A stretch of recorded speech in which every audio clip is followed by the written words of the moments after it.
Reparar es reconstruir la verdad. Es hacer memoria del conflicto. Reparar es que las víctimas seamos dignificadas. Reparar es devolver las cosas a su estado original. Reparar es que no se repitan esos hechos. Esto es Hechos que Reparan. Historias de vida, oferta institucional, relatos, temas de interés. Hechos que dan cuenta de la reparación integral de las víctimas. Sintoniza Hechos que Reparan, un programa de la Unidad para las Víctimas.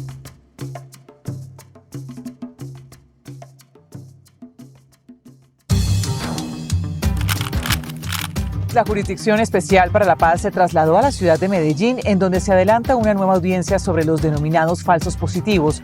Uno de los temas centrales fue la victimización de los habitantes de la calle para presentarlos como bajas en combate. Yo vengo representando a la población habitante de calle. ¿Dónde están los desaparecidos? ¿Dónde está mi compañero? ¿Dónde está mi hijo? ¿Dónde está mi amigo que siempre me traía el chute, el sobrado? La mayoría de víctimas eran personas en condición de vulnerabilidad, desempleados, habitantes de calle o con trastornos mentales.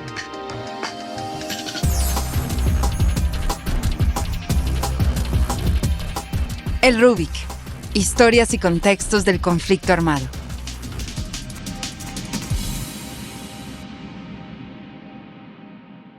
Desechables, gamines, indigentes, ladrones, indeseables, bolas de mugre, entre otras palabras, han sido usadas de manera despectiva para referirse a las personas que habitan las calles en Colombia. Esa estigmatización ha generado que esta población haya sido víctima de los más atroces crímenes en el marco de la violencia y el conflicto armado. Como lo diría Eduardo Galeano, son los nadies, los hijos de nadie, los dueños de nada, los ningunos, los ninguneados, los que cuestan menos que la bala que los mata. Hoy en este episodio del Rubik queremos hacer un intento por visibilizar a quienes el Estado y la sociedad han olvidado históricamente, a quienes por su condición de habitar la calle se les ha hecho merecedores de la muerte, el despojo y el olvido. Sí, Diego, para este programa trataremos de evidenciar cómo, por un lado, las personas habitantes de calle han sido víctimas constantes del conflicto armado y, por el otro, cómo muchas víctimas han derivado en la calle. Al punto tal que los habitantes de calle hasta hoy, desde que la JEP este año lo reconoce como víctimas del conflicto armado, nunca habían sido víctimas de nada, siempre habían sido como unos culpables. Los problemas sociales derivan en la calle. Pues cuando empezó el conflicto armado en Colombia, muchas víctimas desplazadas se fueron para la calle. Cuando en la Comuna 13 se toman las decisiones de ir a intervenirlo militarmente, muchas personas que estaban allí, que estaban entre su juventud, que estaban con problemas de una que otra droga, terminaron en el centro viviendo, volviéndose adictos al consumo y terminaron viviendo en la calle. Les damos la bienvenida a Hechos que Reparan, el espacio de las víctimas del conflicto armado en la radio colombiana. Lo que acaban de escuchar es un fragmento del Rubik, un podcast de la Unidad para las Víctimas que hace un análisis de las causas y las consecuencias del conflicto armado. En este último episodio hablamos de esas víctimas de las que poco se habla, de las que el Estado y la sociedad han olvidado históricamente, las personas habitantes de calle. Y lo pueden escuchar en las diferentes plataformas digitales de la Unidad para las Víctimas. Hola Diego, ¿cómo estás? Laura, bien y contento de estar acá nuevamente en Hechos que Reparan. Aprovecho también para sumarme a esa invitación para que todas las personas que nos sintonizan escuchen el último capítulo de El Rubik. Pues todas las personas habitantes de calle merecen que su voz sea oída y que sus derechos humanos sean respetados. Diego, hoy en Hechos que Reparan tendremos historias desde el Urabá, historias de mujeres que siguen en la búsqueda de sus seres queridos. De igual manera, traemos una información muy importante para las víctimas, y es cómo ser beneficiarias del Fondo de Educación. Esto es Hechos que Reparan, un programa de la Unidad para las Víctimas.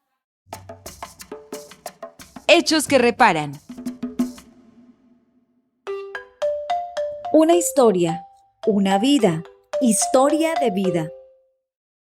En las historias de vida, esas que inspiran por su liderazgo y resistencia, hablamos de María Noelia Parra Rodríguez, una docente del magisterio quien se convirtió en buscadora de su esposo, Isidro Caballero, detenido desaparecido en 1989 por el ejército. Cuenta el difícil camino que tuvo que recorrer para ir descubriendo la verdad sobre la desaparición de su esposo, en donde enfrentó amenazas y persecuciones.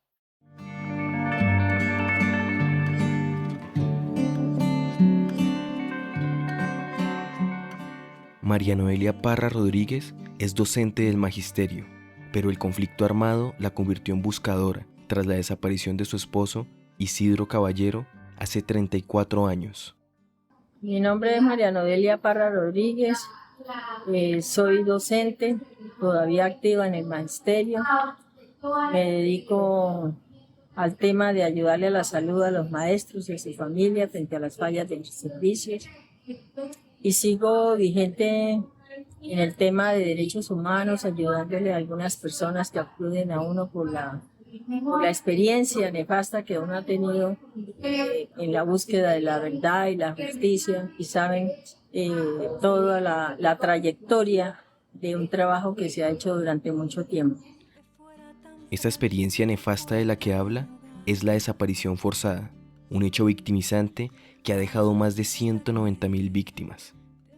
La verdad es que por la cabeza de uno no pasan ni la idea de que vaya a ser víctima del Estado, con la persecución, con el hostigamiento. Lo cierto es que yo siempre he sido dirigente sindical del magisterio y mi esposo también era eso, un dirigente sindical del magisterio, Ciro Caballero Delgado, el cual fue desaparecido el 7 de febrero de 1989 en la vereda Guaduas del municipio de San Alberto. A partir de ese momento me marcó, porque jamás me pasó por la cabeza que iba a estar en el drama y en la tragedia de tener un ser querido desaparecido, con el cual en esos momentos tenía un hijo de 2 meses de nacido cuando fue desaparecido por el ejército, en una actividad coordinada desde la 5ª Brigada, como después posteriormente se descubrió. Yo me propuse que este caso no quedara en la impunidad y en la búsqueda de que el Estado respondiera, porque había sido capturado por las fuerzas militares que operaban en ese sitio de San Alberto Cesar, departamento del Cesar. Para hablar con tal propiedad sobre la desaparición de su esposo, María Noelia Parra tuvo que dar un primer gran paso hacia la verdad. Con fotografía, recorrer la región, ir a los pueblos, ir a los hospitales, ir a los cementerios, ir con foto, encontrar testigos de la captura. Ese fue el paso más importante. Y cuando ya se tenían esos testigos, se buscó a la personería del municipio de San Alberto y se tomaron esas 2 declaraciones que fueron vitales para reconocer que sí, efectivamente había sido capturado por una patrulla del ejército.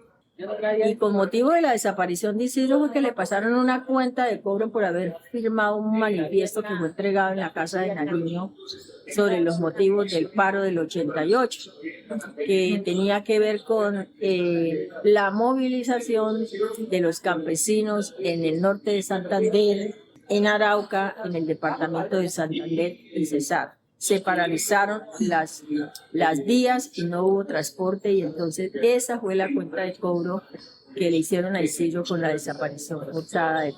Tras el difícil camino que María Noelia tuvo que recorrer para saber la verdad sobre la desaparición de su esposo, ella está convencida de que la justicia para las víctimas del conflicto armado sí es posible.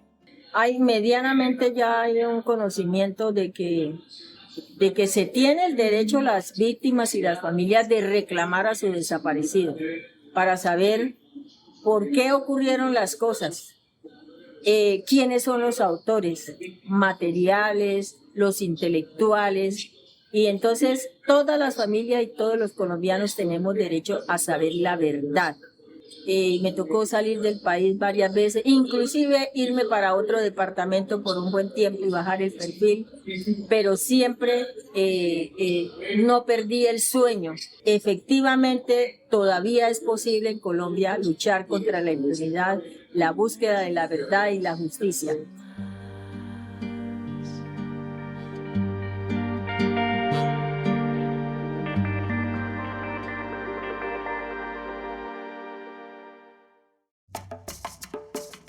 Hechos que reparan. Contacto en palabras sencillas. Continuamos en Hechos que reparan, el espacio de las víctimas del conflicto armado en la radio colombiana. Laura, a esta hora entramos en contacto. Sí, Diego, nuestro contacto hoy es Raúl Clavijo, del equipo de inversión adecuada de recursos de la Subdirección de Reparación Individual de la Unidad para las Víctimas, con quien conversamos sobre el Fondo de Educación y la estrategia Construyendo mi Futuro. Raúl, gracias por estar en Hechos que Reparan. Bienvenido. Bueno, muy buenas tardes para todos y todas. Muchísimas gracias por la invitación, por el espacio. Como lo mencionabas, soy Raúl Clavijo, hago parte del equipo de inversión adecuada de recursos de la Subdirección de Reparación Individual de la Unidad para las Víctimas. Muchísimas gracias nuevamente. La Unidad para las Víctimas tiene unas políticas para acompañar a las víctimas del conflicto armado que quieren acceder a la educación superior. Para ello existe el Fondo de Educación. Quisiera que nos contara cómo funciona, cuáles son los beneficios. El Fondo de Educación arranca en el 2013 a través del convenio 389, en donde a partir de una articulación interinstitucional del Ministerio de Educación Nacional, el ICETEX, la Unidad para las Víctimas y posteriormente la Alcaldía de Bogotá con sus representantes de la Secretaría de Educación y Atenea, dieron cuenta de la importancia de garantizar el acceso a la educación para la población víctima del conflicto armado en Colombia. En ese sentido, el Fondo de Educación se llama Fondo de Educación para el Acceso, Permanencia y Graduación de las Víctimas del Conflicto Armado. El fondo ofrece no solamente un rubro importante que al día de hoy es hasta 11 salarios mínimos legales vigentes para la matrícula, sino que adicional a ello ofrece un rubro de sostenimiento y un rubro de permanencia con el fin de poder dar una atención integral en términos de educación. Detengámonos un momento en el acceso a la educación. Son 11 salarios mínimos los que tiene una víctima para la educación. Si soy víctima y escogí una carrera o una universidad, ¿cuál es el paso a seguir para tener ese apoyo? El Fondo de Educación, por lo general, abre convocatorias 2 veces al año. Eso es más o menos entre abril y mayo y entre noviembre y diciembre. ¿Cuáles son los requisitos? Primer elemento, desde luego, ser ciudadano colombiano. Segundo, haber culminado el bachillerato y por ende haber presentado las pruebas Saber 11 o lo que antes conocíamos como ICFES. Tercer elemento, no tener un título universitario. Cuarto elemento, súper importante, estar incluido en el Registro Único de Víctimas. Quinto, estar admitido en proceso de admisión o estar cursando estudios de pregrado en una institución de educación superior. Sexto, no haber accedido a auxilios, ayudas de términos de créditos por parte del ICETEX. Y séptimo, pues tener desde luego pues un correo electrónico para hacer todo el proceso de la inscripción. ¿Cómo se puede hacer esta inscripción? A través de la página del ICETEX. Ustedes pueden allí entrar a Google y buscan Fondo de Educación para Víctimas ICETEX y allí les va a salir toda la información, les va a salir los requisitos. Tener en cuenta también que no hay límite de edad. Universidades públicas o privadas cubre todo el territorio nacional y pues pueden ser para, digamos, universidades que ofertan programas presenciales, a distancia o virtuales. Raúl, ¿qué beneficios tienen las víctimas una vez ingresan a la universidad y cómo se entrega este recurso?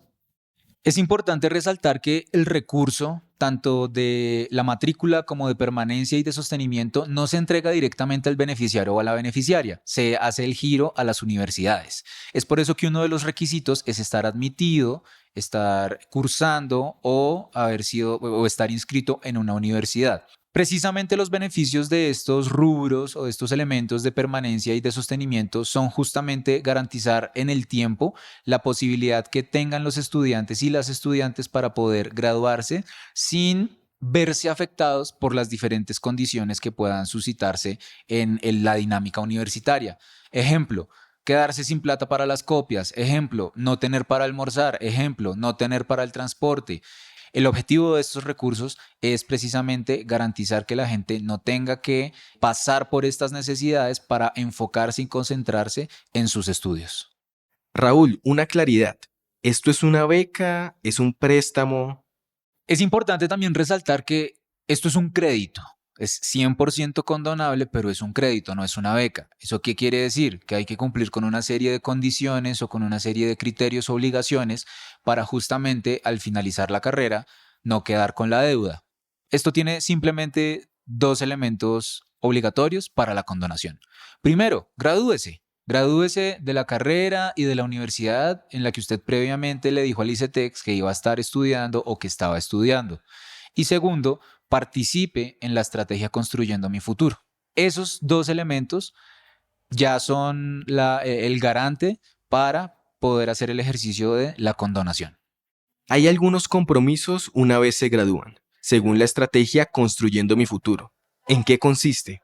La estrategia Construyendo mi Futuro tiene 2 características: un proceso de acompañamiento y un proceso de una serie de entregables. El ejercicio de acompañamiento nosotros lo realizamos con el fin de brindar herramientas y elementos para las personas, para las y los beneficiarios que de pronto en unas universidades, por la misma dinámica de los currículos y de los pensum, pues no se tiene. Por ejemplo, cómo hacer una hoja de vida, cómo prepararse para una entrevista de trabajo. Por ejemplo, escuchar los casos exitosos de beneficiarios y beneficiarias del fondo que se graduaron después de haber participado en el fondo y que hoy, gracias a ese ejercicio de la educación que transforma vidas y proyectos de vida, hoy son personas que son casos para poder mostrar y decir, oiga, esto funciona.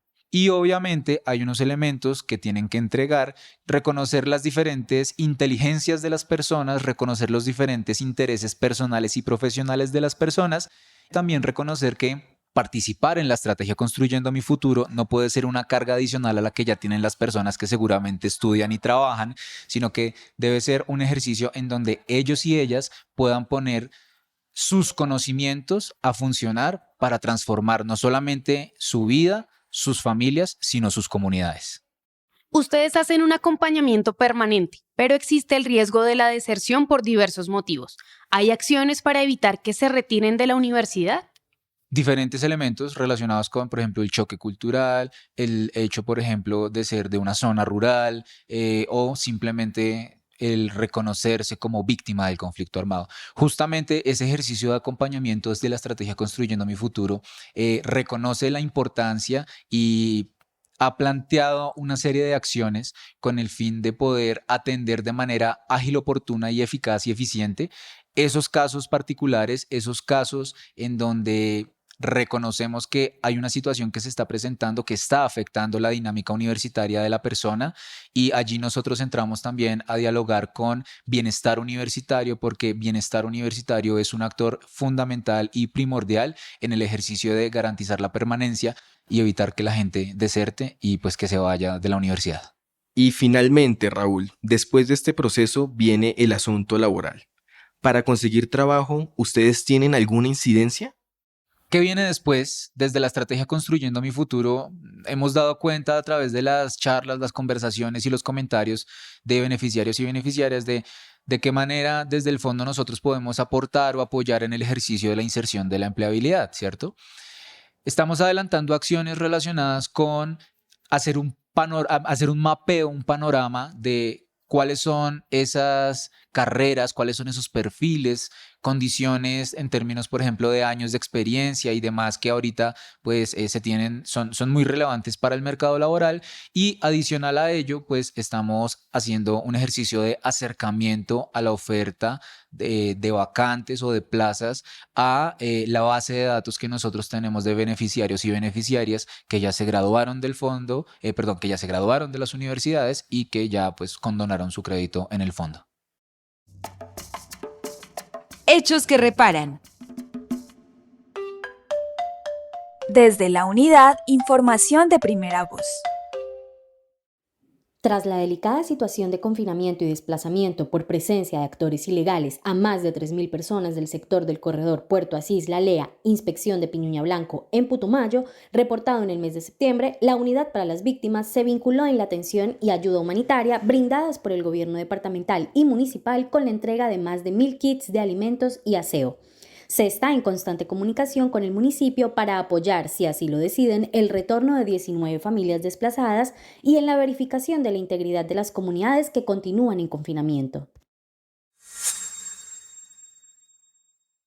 Cordial saludo, compañeros. Desde la Territorial Nariño, la Unidad para las Víctimas adelanta la entrega de 1.612 kits de ayuda humanitaria inmediata para familias desplazadas del municipio de Santa Cruz de Guachavés. De igual manera, se adelanta la entrega de 68 kits de ayuda humanitaria para 68 familias confinadas en el municipio de Samaniego. Momentos, juntanzas, encuentros. Los procesos poderosos y transformadores son aquellos que se piensan en colectivo. Por eso, hoy resaltamos una historia de organización y juntanza de las fincas bananeras de Urabá. Esta es la historia de Asafibú, quienes como sujetos de reparación colectiva ejercen una lucha por recuperar sus tradiciones y mantener la memoria viva. Esta es una breve historia contada por los administradores y empleados de las fincas bananeras de Urabá, Asafibú, quienes son sujetos de reparación colectiva y hoy se encuentran en el proceso de recuperar sus tradiciones y retomar la memoria de sus luchas.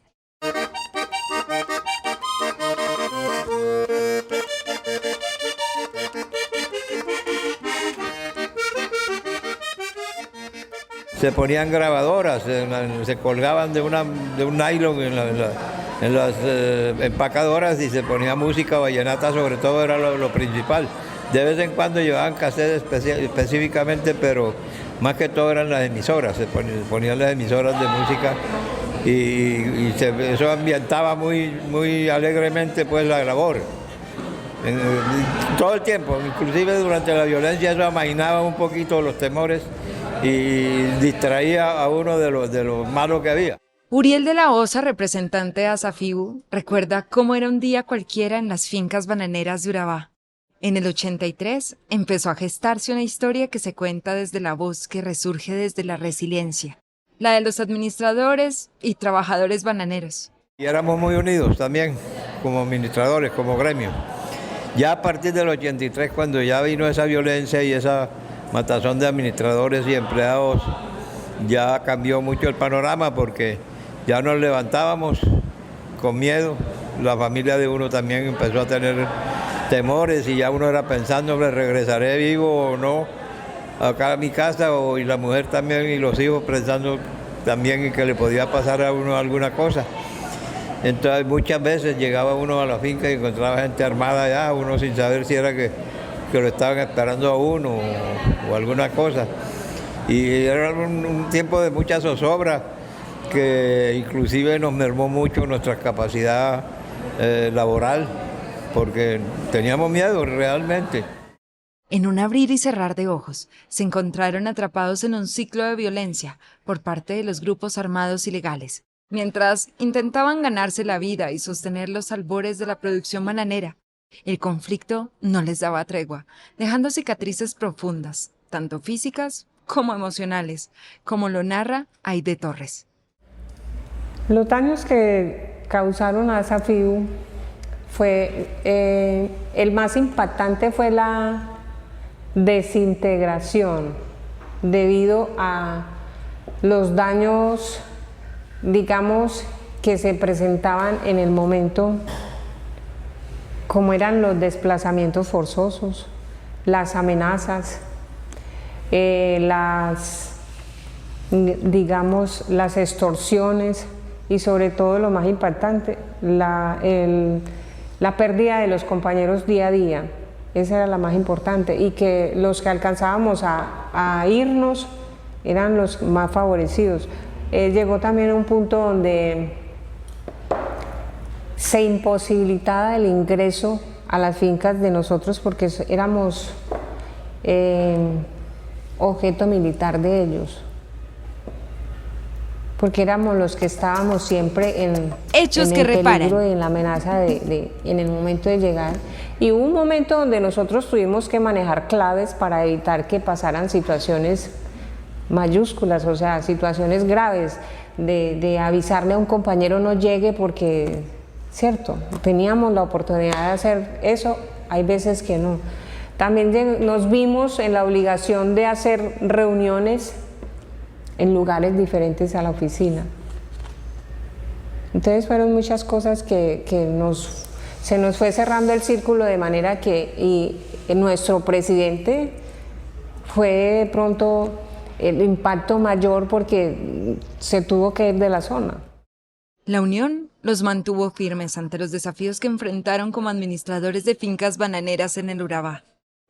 Y eso nos fue minando mucho hasta que en el 97, casi creo en 97, nos tuvimos que disolver. Tuvimos ahí un espacio, un receso. Ese receso duró hasta 2013.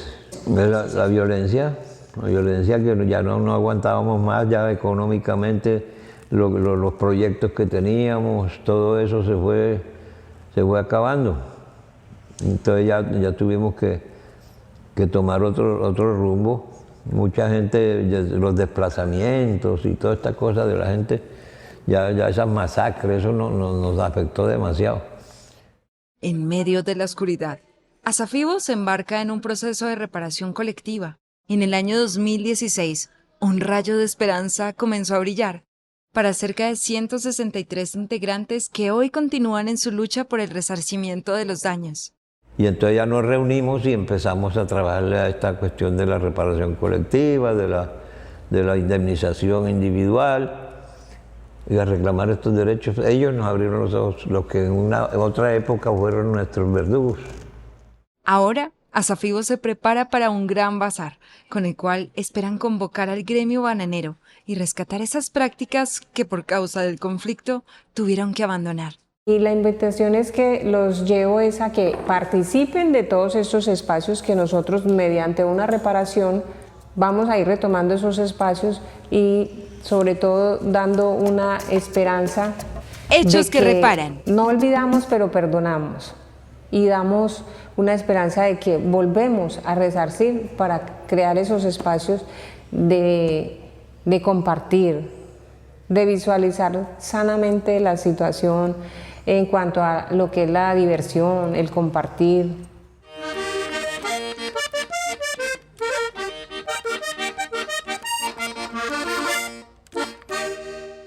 Con la historia de Asafibo llegamos al final del encuentro de hoy. Laura, nos alegra arrancar la semana del lado de las víctimas y sus historias. Siempre que terminamos Hechos que reparan, a pesar del dolor del conflicto, nos vamos con esperanza de que, gracias a las víctimas y su liderazgo, será posible la paz algún día en Colombia. Así es, Diego, y no olviden estar en sintonía todos los martes a las 2:30 de la tarde en todas las frecuencias de la Radio Nacional de Colombia. Y ahora también estaremos por las emisoras del Ejército Nacional. Esperen muy pronto más información. Hechos que reparan, el espacio de las víctimas en la radio colombiana. Nos vemos de hoy en 8 días, una feliz y plácida tarde. Reparar es reconstruir la verdad. Es hacer memoria del conflicto. Reparar es que las víctimas seamos dignificadas. Reparar es devolver las cosas a su estado original. Reparar es que no se repitan esos hechos. Esto es Hechos que reparan. Historias de vida, oferta institucional, relatos, temas de interés. Hechos que dan cuenta de la reparación integral de las víctimas. Sintoniza Hechos que reparan, un programa de la Unidad para las Víctimas.